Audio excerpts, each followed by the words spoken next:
Welcome to Modus Cafe. Join us for fun, lighthearted, and educational conversations around training, athletic longevity, and the human side of climbing. With your hosts, Mercedes Pollmeyer and Katja Dev. Okay, welcome back to another episode of Modus Cafe. And in today's episode, we're going to talk about what you can expect from coaching, climbing coaching, whether that's with a one-on-one coach or in a group coaching setting, specifically when you're working with us at Modus. So I am joined again with Katja. How are you doing, Katja? Hello. I'm very excited about this topic today. You're excited every week. I guess that might be because of you, and I like talking to you. Okay, so we're going to kind of dive into our personal experiences of coaching, like us being coached, and then we'll talk a little bit about what our students experience from coaching. Because coaching really has changed my life. And it's why I actually got into coaching, is because I had such a great coaching experience. And it led me on this path to now being a coach. So yeah, we'll start with some experiences. How about, Katja, did you want to kind of dive in first and talk about some of your background in coaching? Yeah, and with that, just to reiterate, what you mean is the background of getting coached, right? Because similar to you, I got into coaching because I love being coached. And one of the reasons I'm excited about this episode is because before I started more of a coaching type program with you back in the days, I also didn't really know what it was like to get coached, I think sometimes coaching can seem like it's something on a pedestal or something far away or something that's not for people, because at least I didn't consider myself a real athlete.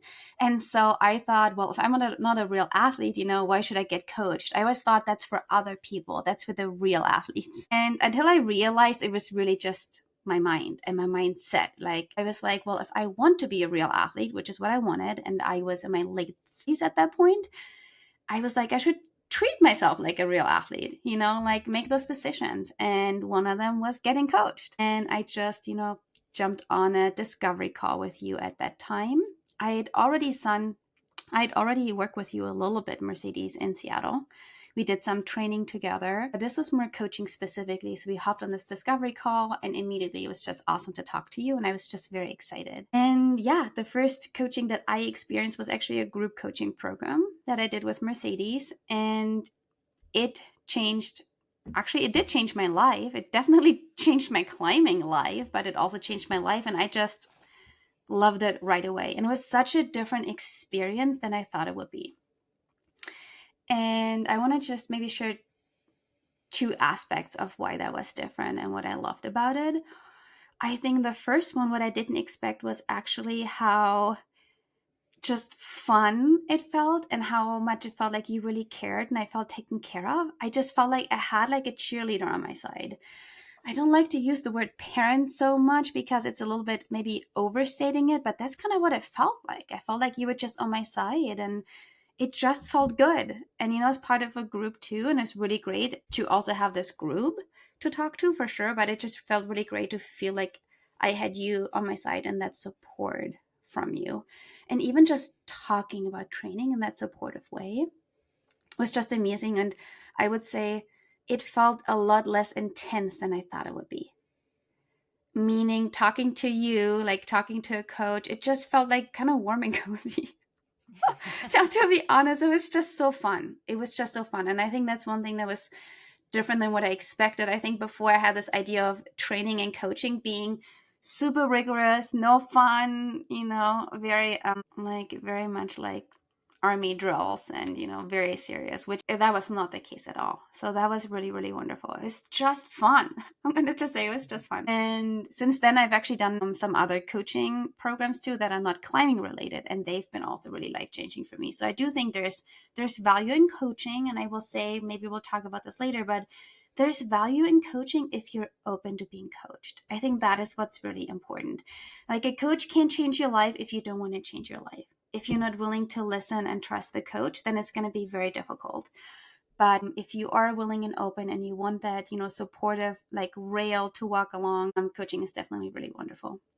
And the second piece, and this is more climbing specific, I mean, it really just transformed my climbing like so much. I mean, part of me really wished maybe what if I had done it earlier, right? We all go there. Like, what if I had done it earlier? But then I also know what still great that I started when I started. I was 39, I believe, or 38, I forget, when I started coaching with you. And it transformed my climbing really quickly. And for me, a big part was actually also the educational component. You know, I was one of these people, I did educate myself quite a bit on climbing training before. I read a bunch, I listened to a bunch, but I was one of these people who definitely threw spaghetti against the wall. I did so much all the time. Training to me was just like do all the things and live at the gym, essentially.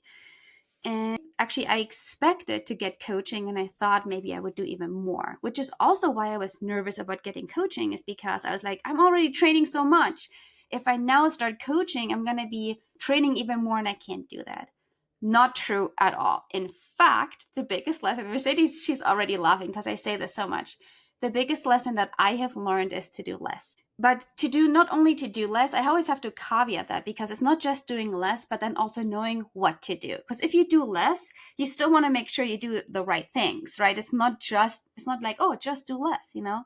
It's about doing less, but then really focusing on what is going to move the bar forward for your climbing. And it was really transformational. I just told Mercedes before this call, I remembered when we started coaching, I was just feeling so anxious all the time. And I was always thinking, oh my gosh, I'm only supposed to do this, or oh my gosh, I need to do more. And every coaching call, I ask Mercedes, hey, can I add deadlifts to my routine? Can I add pull-ups to my routine? I always wanted to add things, and she was really good at letting me add a few things because I think she could tell I was feeling anxious and I needed that.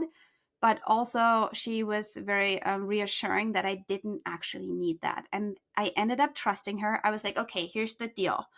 I committed for this length of time. I am paying her. She knows what she's doing. She's helped so many athletes. So why don't I just really try it out and really trust her and really go with what she has to tell me and just see what it does? And I think that was like actually a really important lesson for me. And I'm so glad I did, because I was tempted to just do more than she suggested.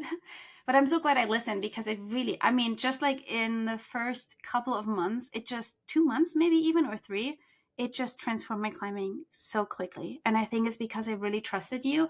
And I was like, no, that's what I'm going to do. And it was just amazing. And so here I am. I'm still working with Mercedes, you know. Now it's a little bit different because now she also trains me one-on-one. So it's a little bit different. So we can talk about that later. We'll talk about the different options of coaching and the advantages and disadvantages of doing group versus one-on-one coaching. But I would say for me, sort of the biggest things were really just feeling supported in my goals, especially as an older athlete, I would say. That was actually really helpful to me too. Because I always, in my mind, I was like, well, I'm not an athlete because of my age, mostly. And you were just so supportive. You just took me so seriously to my goals. That's maybe what I meant earlier as a parent. Like, I just felt like, no, you were like taking me so seriously. And I just love that support. But it was also like warm and fuzzy. It wasn't like super serious or not mean at all. Actually, it was just friendly, a very friendly vibe. And I definitely got re-educated on climbing training, specifically volume and intensity, and just not doing too much, essentially, for me, because I was that high achiever that wanted to go all the way in every single day. Needless to say, I was hurt all the time. I was injured all the time, literally all the time. Yeah. I had a friend visit me once, and he's like, oh, what's your new injury? I was like, how did you know I have a new injury? And he literally said, because you have a new injury every time I see you. And I'm proud to say my injuries have significantly decreased since I started working with you. Okay, well, that was my personal experience. Now I want to hear your personal experience, Mercedes, and then we can talk about maybe some advantages and disadvantages of coaching and different types of coaching in general, especially at Modus. Yeah, my experience in coaching, I have had a lot of coaching, some of them very, very good. Like, those experiences are why I'm a coach today. I've also had a lot of really bad experiences as well. You know, I was a tennis player for a lot of my life. I started competitive tennis when I was like 13, and I quit when I was about 23-ish, 24. That's when I transitioned into climbing. But as a as a youth tennis competitor, I had like one-on-one coaching, but it wasn't like my coach didn't really know how to talk to people. Like it wasn't just me. He just didn't really know how to talk. He was very good at technique coaching. So I would get a lot of like one-on-one attention in that way. Like, okay, I need to just repeat this move over and over so that I can get proficient. I never really had anyone care about me specifically until I got to college tennis in the Division 2 when I went over to Denver. And the coach that I had there really just cared about each player individually. And that's when things started to change for me, because when I actually got to the US, I was crushing it in Australia. When I got to the US, I started to choke because I was in a completely new country. It was a completely new format of playing tennis, and the teams that I was playing for, there was always just high expectations, and you always needed to meet those high expectations, or I don't know, it just wasn't super supportive until I moved to D2 in Denver. And yeah, that experience was really wonderful, and it was more of a team. The team, like my teammates, we talked to each other a lot and asked each other for help, and the coach would sit each of us down and talk to us, and we would feel heard. So that was like my best experience, and I only had that coach for 1 year. So that was probably the best tennis I'd ever played, and it was because he let me be who I was, and kind of helped me get through some really like hard thoughts that I was going through. I don't think he knows that he did this, but it was just allowing me to experience that, which was excellent. And then it wasn't until I quit tennis and decided, hey, climbing's kind of fun. And I worked with Dave Wall out in Denver, and he like basically took me under his wing. Like I was a very new climber, but I was doing strength and conditioning with him specifically for tennis. So this, I was in that transition period thinking like maybe I'll go pro. I tried pro. He was there helping me with the strength side. But because he cared so much about me, and like he would meet me, we would go to the track, do track workouts. He would make me lift weights in crazy ways, and very different to college lifting too. And it was in that experience where I noticed the greatest change in my strength and in my confidence as well. And I was like, wow, this is really transformative. Like my body is doing pretty okay with the amount of work that I'm doing. And this guy really cares about me and like how I'm going to, I guess like do well in tennis or not. He didn't really care. Like the outcome wasn't really what he cared about. He cared about how I felt. And I also saw him helping other athletes, other climbers, and that was really inspiring as well. And yeah, like it was really with Dave that I decided I wanted to become a coach. And once I fully transitioned over to climbing, I ended up being a pretty decent climber in a very short amount of time because I, relied on his coaching. Like I didn't really know what I was doing. I didn't know how to climb. And he would just tell me what to do. And I'm really good at following instructions. I still to this day, if there is a recipe, I will follow that recipe and the outcome is always good. So yeah, he was very inspiring to me. So I always have Dave to thank for where I'm at today. And basically I stopped coaching with Dave once I left Denver. So when I moved to Seattle about 12 or 13 years ago, and I really haven't had a coach since then up until maybe a couple years ago where I started training with Steve Bechtel, because I had making my own programs. I am just as bad as everyone else when it comes to making your own programs. It's like you might know everything about climbing training, but shiny object syndrome is real. You always think you're missing out. You don't always trust like, okay, what I put for myself, this is going to work. Like I need to keep chasing something. And it's always good to have someone talk you down and be like, you just got to keep going. You got to just keep trusting that this is going to turn out in your best interest.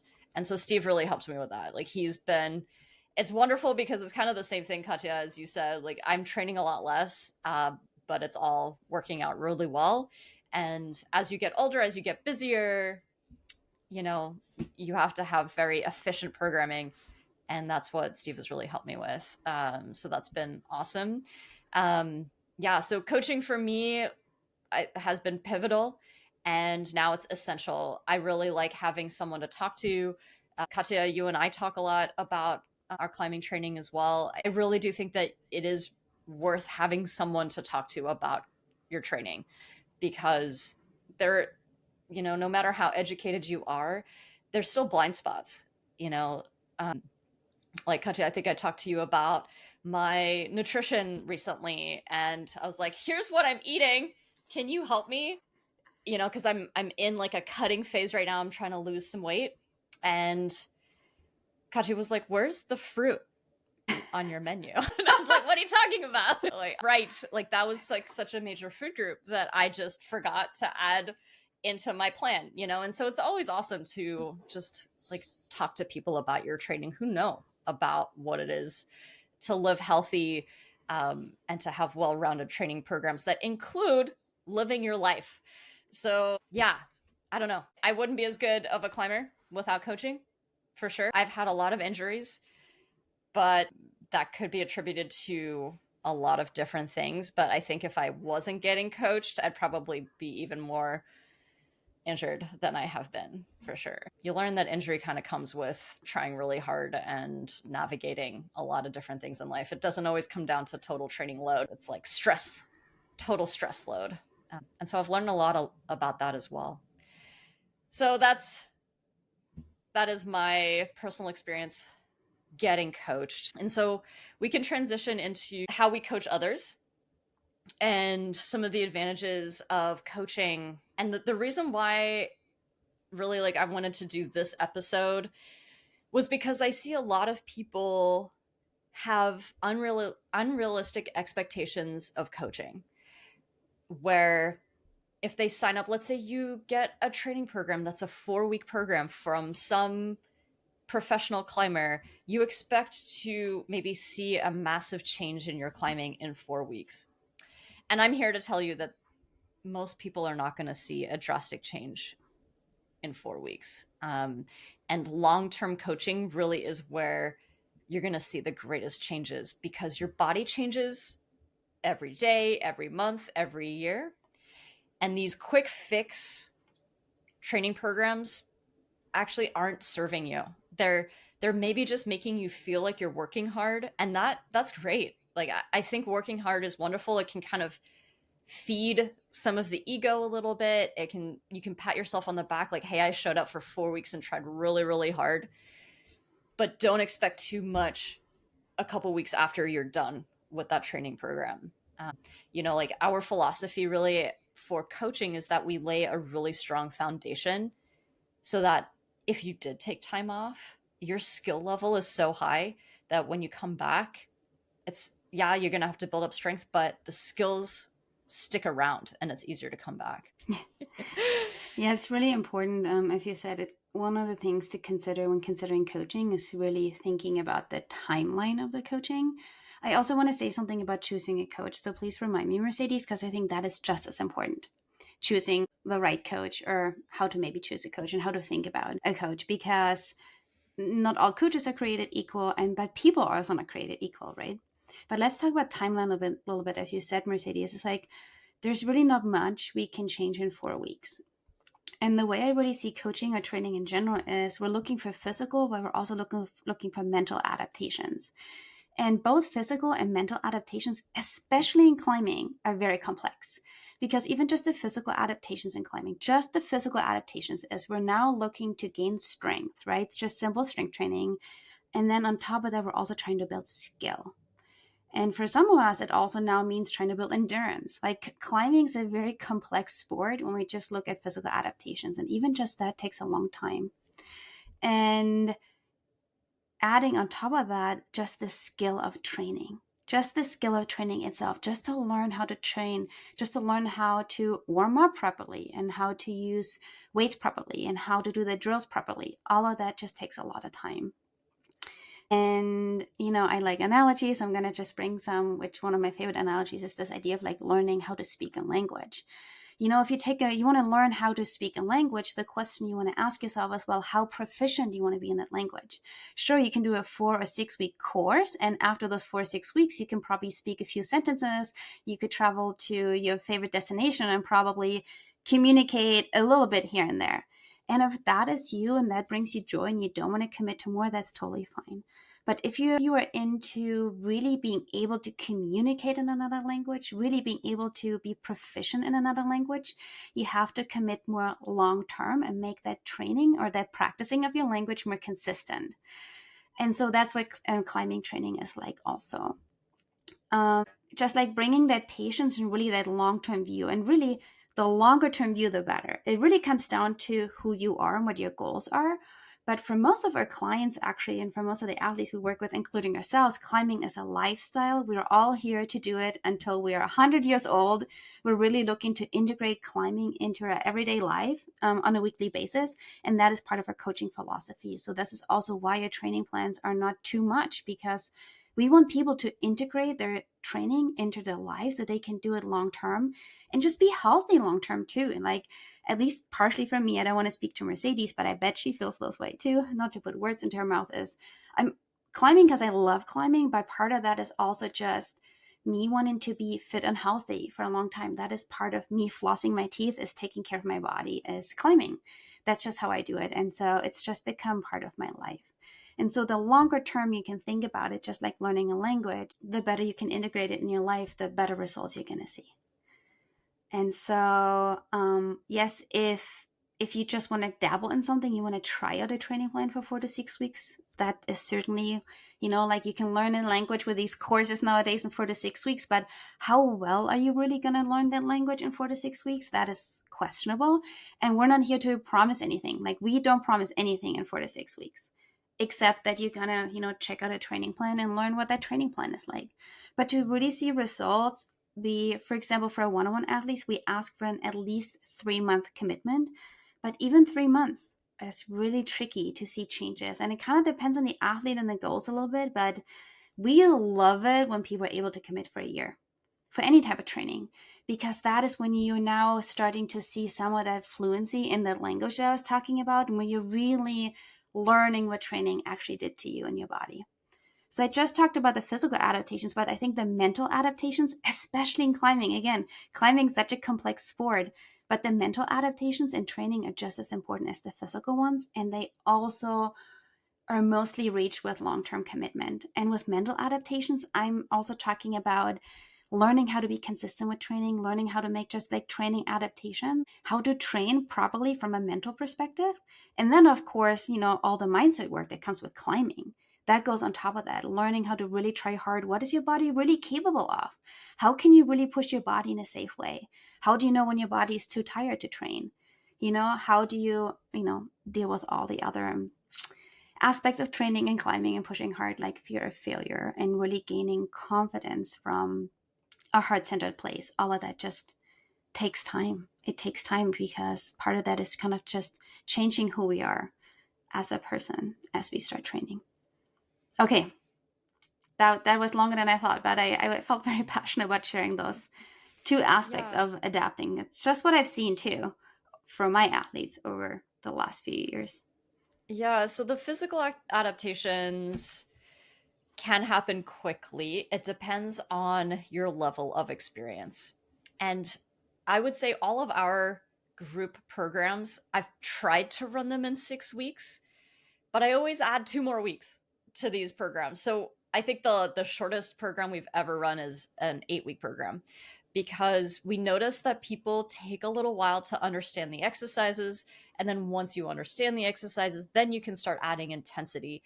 And so by that 6-week mark, maybe you could have adapted neurologically. That's generally what we, in research, we find that any adaptation that happens within 6 weeks is mostly neurological, which means that your nervous system is adapting, not necessarily the tissue. If you are very trained and you come into a program, then okay, maybe there is some tissue adaptation that will occur in 6 weeks. Okay, so it really depends on where you're at coming into a program. But for us, the programs that we generally run that are 8 weeks are for people who might be like kind of interested in training and want to see if training is for them. This is where I think a lot of 4-week programs go wrong too, because those 4-week programs can be very brutal.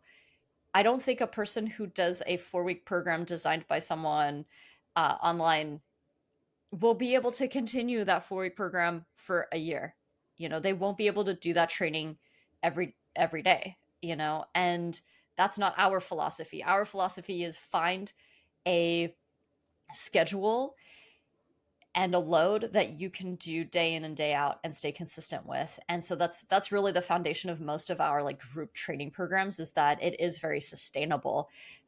It's rare that we do super hardcore training that just leaves you completely wrecked, unless in one-on-one coaching, if you're asking for that, we will work with you around that for sure. I've definitely had clients who want that and might need it specifically for things that they're trying to pursue outside. So just know that if you are, thinking about a 4-week training program designed by, like, I think professional climbers, they're amazing at what they do, but they don't always know the bodies and even like the capabilities of newer trainees.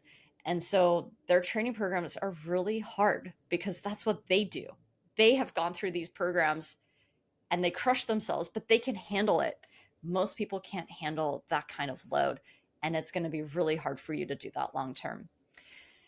So yeah, and on the other side of it, I really love it when my clients come to me and they're like, I would like to train for at least a year. And if, like, Katja and I have clients who have been with us for years, literally, because they just keep seeing progress and they love this one-on-one attention. They also get adaptations based on, like, we adapt their program based on where they're at. And when you tell us, hey, I want to work for a year on my climbing, we can then actually program the best program for you because we have the long term in mind. So anytime that you're thinking about training for yourself, don't think about it in the moment. Think about it long term. Even if you're not working with one-on-one coaches, if you are just kind of like picking and choosing some programs, think about your training long term. And training really for us isn't training. We don't use that word necessarily when we're using that word, we're saying lifestyle. This is now our lifestyle. We go to the gym a couple times a week. This is what we do. It's part of our identity. And it's something for you to think about if you are really stoked on getting better as a climber and feeling healthy, getting stronger. Have a long-term view in mind, because you really do have to change your lifestyle, and it becomes part of you, and it isn't a grind once you integrate it into your life. Yeah, totally. And, you just mentioned we both have some athletes who've been with us for years. And there's different coaching options. And, there's tons of different coaching options out there. And what we offer right now is actually a group coaching membership. And we also offer one-on-one coaching. That's what Mercedes was talking about. And one nice thing about doing one-on-one for a longer period of time, of course, if one can afford that, is that you can also really get to know your athletes. Not just from an athletic point of view, but also from their lifestyle point of view. So you know what their travel is like, what they're able to handle when they travel, what their work schedule is like, and how you can make adaptations to their training program based on their lifestyle. And this is where seamless integration really works very well. And it's also just really fun to get to know athletes and coaches. You build a relationship, and it's been really fun for me to do, certainly with my one-on-one athletes. And I will say, I will just be really honest, I didn't think this would happen when I started. My very first athlete actually still works with me, and I love it. We have such a great relationship. We still email, and I learn from him too, actually. So it's really beautiful. And it's a wonderful journey to witness. So yeah, I've been really enjoying this long-term relationships that I get to build with our athletes who are willing to commit long-term. But I also want to highlight, actually, because Mercedes, you just talked about our one-on-one athletes, but we also have some of our members in our membership that have been with us for years as well. So they train with us as part of our membership longer term as well. So different coaching options work for different people. Maybe this would actually be a good segue to talk about advantages of one-on-one coaching versus group coaching, because it's quite different. Mm-hmm. And yeah, do you want to get started with that? Yeah. One-on-one coaching, it's obviously it's individualized. If one week you need to travel for work, you can tell us and we're going to change that week for you. We're going to give you specific exercises based on where you're traveling to, if you have access to a climbing gym or if you only have access to a hotel room. We are going to be right by your side and changing those things on the go. One-on-one coaching also allows you to experiment with what works for you. I have I have several different clients right now who kind of came to me with injuries and they're working through that. Some weeks they're able to handle a lot more load. Some weeks they're going to have to back off, and they feel safe doing a lot of these things because they're working one-on-one with us. And so that I would say, like, if you are maybe someone who needs more adjusting of programs, like if you're not really sure how to approach climbing training when you're on the road, or if you're trying to navigate injuries, definitely one-on-one coaching is going to be the better way to go. I would say that's the biggest advantage, is like, Yeah. and you develop a relationship with, like, for us, I love that. I love getting to know my one-on-one clients so well.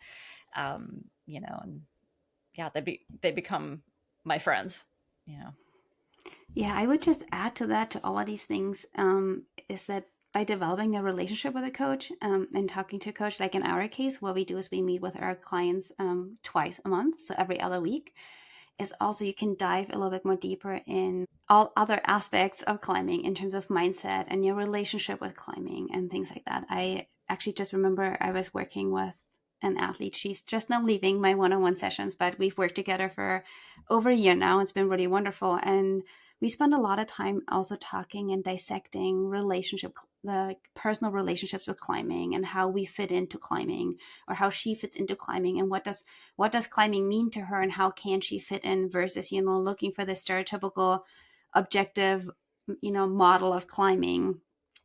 And that's been really valuable to her also, to how to navigate her own journey, really finding her own personal journey, not just in terms of physical training, but also that mental aspect. So that is really advantageous. And as Mercedes said, there's a lot of personalization, and there's definitely more outsourcing in terms of scheduling your sessions and what needs to be done in your schedule sessions and changes to make. This works really well, especially when people have weird work schedules or busy schedules. And of course, if people, it is a higher price point, I see that. I want to just emphasize that. And, if that's something that you can afford, for sure, that's important. But yeah, I certainly have an athlete. She travels so much, one week she's on a boat in the Amazon and, training there. She's very good at training while traveling. Most of my one-on-one athletes actually are. And yeah, and the other day, then she's going to France, and she's going all over. So it's been really fun helping her, and also seeing that she's able to come back from these trips and still continue to, climb strong. So that's wonderful. Yeah, I think that when you're working one-on-one with a coach, maybe you never feel behind. I think this can be a problem if you're doing a program without any kind of coaching support. You might feel like you're always behind and trying to catch up. But when you're working one-on-one with us, it's, you're just continuing on your journey. And when you come back from a trip, great. You just pick up from where you left off and you just keep going. Yeah. And definitely the mindset stuff, I would say, is the thing that we tackle the most.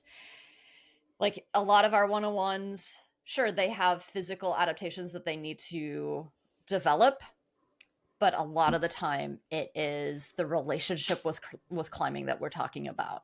And I think that's where I would say a lot of my one-on-ones have come a long way in changing their, not necessarily expectations, but yes, of themselves.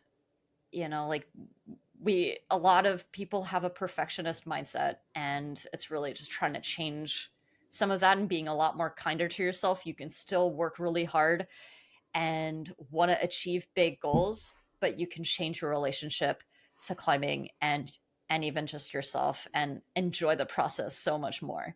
And to me, that's a healthy approach, rather than beating yourself up all the time that you're not good enough. That's not sustainable. And that doesn't sound fun. to me. Totally. Yeah. So then our other coaching option, if you want to work with us, is our training membership. And I would say, yeah, we've had people in there for many years, and really like when it comes to the training program, it's still, done for you training programs. They're not individualized, but we have an individualization guide. So you will have to do some education on, okay, like you have to figure out what's the best schedule for you, and then change the workouts and move them to the day that works for you. You also have to decide how many sessions you can do a week and be able to feasibly consistently show up for those sessions. But you don't have to do that alone. A lot of people will, talk about where they're at in their training. We have a Mighty Networks where you can talk about the things that you're going through, like if you have questions, and it's crowdsourcing. You can learn from others and not just the coaches. And I actually think that is such a great benefit. You're kind of a team working together, supporting each other instead of being kind of against each other, and not feeling like you have a ton of support from others. And so I think that the membership is so loving. I feel like the people that we've attracted are so supportive and so loving and really want a beautiful relationship with climbing and adventure. And so I personally have learned a lot from our members in Stronger Together, just because of like them being so vulnerable about where they're at and asking really great questions. And yeah, so the people in there have also seen a lot of gain over years, and not all of it is physical. Probably most of it, again, it comes down to the relationship you're having with climbing, and you're still seeing progress. You get to have an adventurous lifestyle, train, have an online support group where we get to meet up in person sometimes, like either across the country, which is awesome, and it's a lot of fun. Yeah. And I think there's a few more other options. I think sometimes, when we talk about one-on-one versus, membership coaching, that's what it is. It's a type of group coaching program, but it's membership based, just because we really want to give people the option of training for as long as possible and really bringing that long-term mindset. So our membership is a month to month. You can also subscribe yearly, but you can just train month to month and like take it with you for as long as it works for you, instead of just making a course that does finish it and like after 8 weeks, which we have done before. But we've also found after those 8 weeks, we felt like we just got started, training with our athletes. So the membership really offers that, and offers it as a lower price point. But sometimes I feel like when we talk about it, it makes it sound like it's a lesser value coaching option. Like one-on-one always sounds like this gold standard, and yes, there is an advantage of having a one-on-one coach for sure. And the price point is different, but at the same time, to me, it's almost like, well, they're just two different flavors. One-on-one coaching, the price point is different because it takes a lot more of our time. So we need to make sure, we can feed our families too. So, but the group coaching option, especially the membership, has just different advantage. It's just different. So it kind of depends on who you are as a person also. And I want to highlight some of these differences that are different. And actually, there are people who are part of our membership and also do one-on-one coaching with us at the same time, because they're just different. And that's why I want to highlight those differences.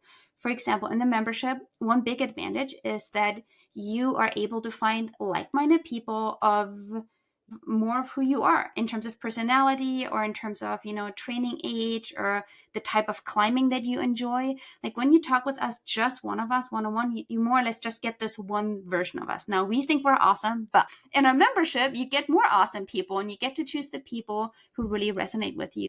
And it can be really advantageous to train with people who are more similar to you, and or different, depending on what you're looking for, who inspire you, because our community is very diverse in many different ways. And I think it can just be very inspiring. I do sometimes find myself, depending on the athlete, that when we talk about training, that sometimes certain athletes think, oh, of course you can do this, Katja, or of course these people can do this because you are, you climb X, Y, and Z. And I'm always very encouraging, but it's so much more encouraging on a more subtle level when you see other people, maybe of your age and maybe with your lifestyle, or maybe, I don't know, with who you are, do the same thing. That can be so much more encouraging. For example, I always find it so much more encouraging when I see moms of my age do something. So even like other women, it doesn't like feed the same encouragement for me. But when I see other moms do something, I get very inspired and encouraged. And that's like an advantage of our membership program, because we have members from all over all over the world in all different countries. So that is really wonderful. That is one option.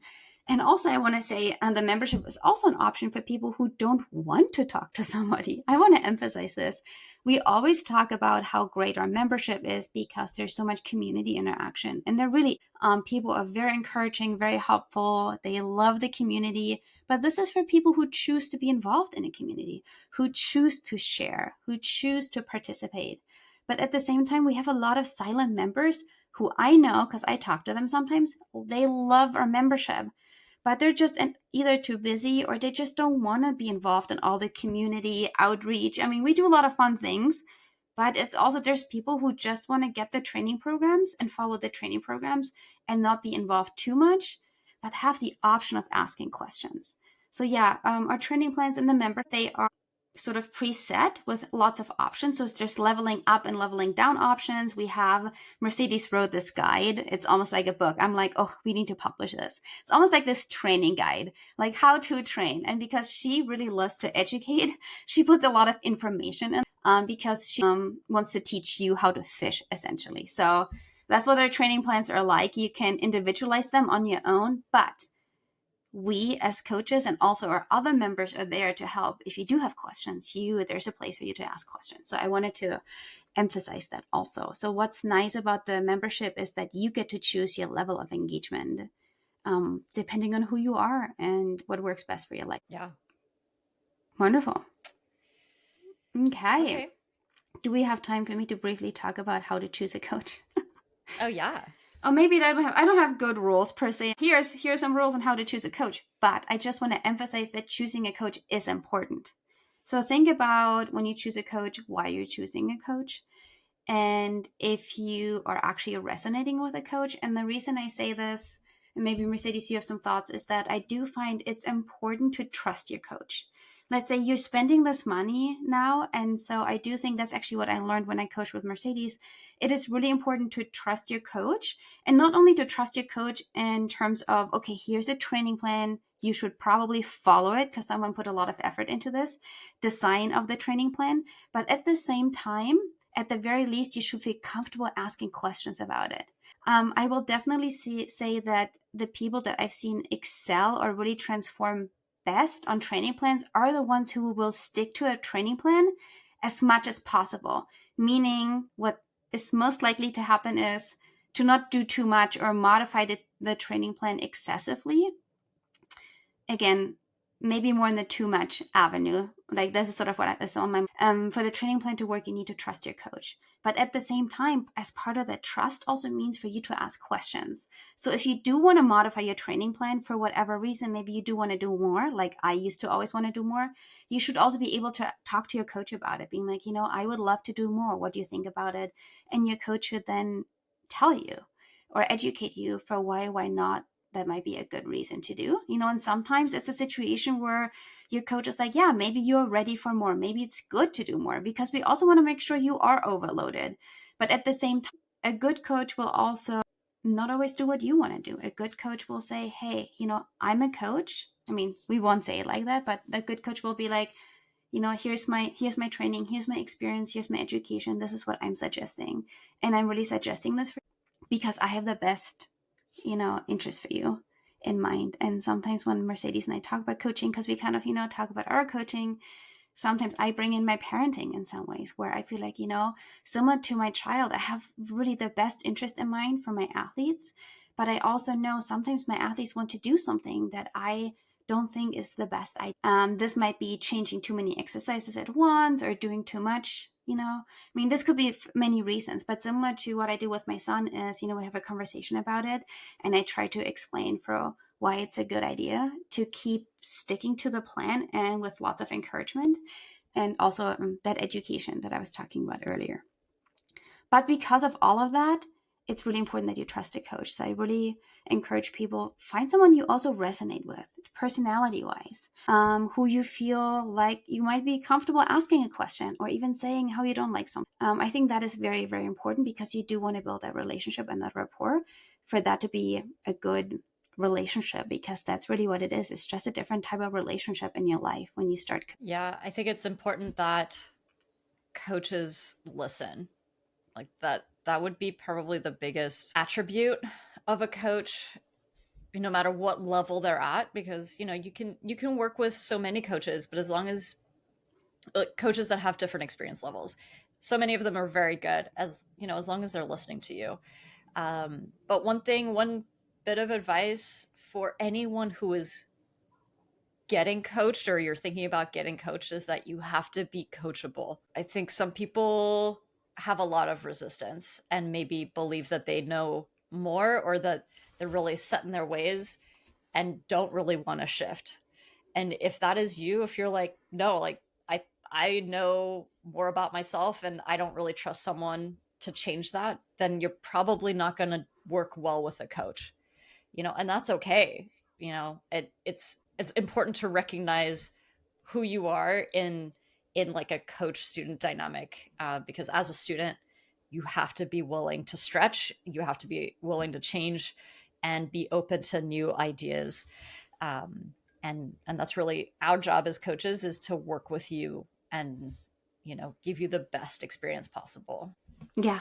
And I'm going to just finish with saying, like, you did this so well with me, Mercedes, because I will say hands down, I'm one of these people who I don't easily trust people. And I'm one of these people who thinks I always know better. Not always, but when it comes to my body, I'm very much like, I know myself.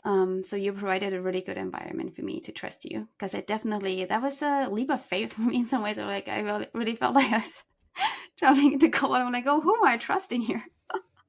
But then again, part of me was also like, I don't have that much to lose. Like, I'm investing a few months initially to build a relationship and see what it's like. But I was definitely I mean, I think it ended up being coachable, but I definitely came in thinking, oh, I know a lot already. And so it's a good lesson for me to also learn to listen. Just like you said, a good coach listens. I feel like a good athlete also listens. I would say this is just something about relationships in general, like this idea of listening and also being able to express yourself, being comfortable saying something that's really important. Okay. Woo, I thought it was a great episode, but I also always think of episodes like, so thank you for listening. Yeah, if y'all are interested in some coaching, we have those two options. Stronger Together, our training membership, I love it so much. That's a great starting point if you just want to like see what it's like to work with us and get feedback from others. But if hey, you just really want to work one-on-one, you can email us. So we'd love to work with you. Yeah. Right. And membership, we will actually, usually we don't just enroll anybody at any time. We have certain enrollment periods, but I think pretty soon we're going to open up another one. And actually, funny enough, it's called Stronger Together now, but we might change the name slightly. Yeah. So stay tuned. You might be looking for a new name, but Stronger Together will still be part of the name, because we very much believe in that mindset of we are stronger together for sure. Yeah. Awesome. Well, thanks for listening, everybody, and we'll catch you in the next one. Sounds good.